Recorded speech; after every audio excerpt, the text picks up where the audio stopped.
3 چیدہ point ہیں اس قرارداد کے جو منظور ہوئی ہے.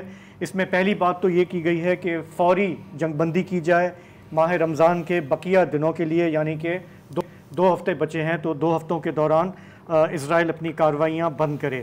حماس کی قید میں جو اسرائیلی شہری ہیں انہیں فوری اور غیر مشروط طور پر ان کی رہائی یقینی بنائی جائے. اور آخری بات یہ کہ غزہ میں جو ڈیسپریٹلی نیڈڈ امداد ہے اس کی ترسیل یقینی بنائی جائے. وہاں پر جو بھوک ہے، افلاس ہے، فلسطینیوں کی مشکلات ہیں، اس کی کمی کے لیے راستہ کھولا جائے. تو حماس نے اس کو ویلکم کیا ہے ایک سٹیٹمنٹ میں، فلسطینی اتھارٹی نے اس کو ویلکم کیا ہے ایک سٹیٹمنٹ میں.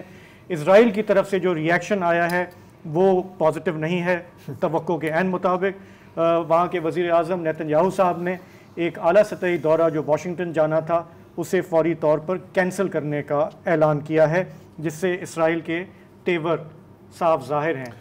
بن گویر جو ان کے جو کیا ہے انٹیریئر نیشنل سیکیورٹی منسٹر، انہوں نے کہا کہ اس سے ثابت ہوئی کہ سیکیورٹی کاؤنسل بھی یہود دشمن ہے، یونائٹڈ نیشنز بھی یہود دشمن ہے، اور یونائٹڈ نیشنز کے سیکرٹری جنرل بھی یہود دشمن ہیں، اینٹائی سیمیٹک ہیں.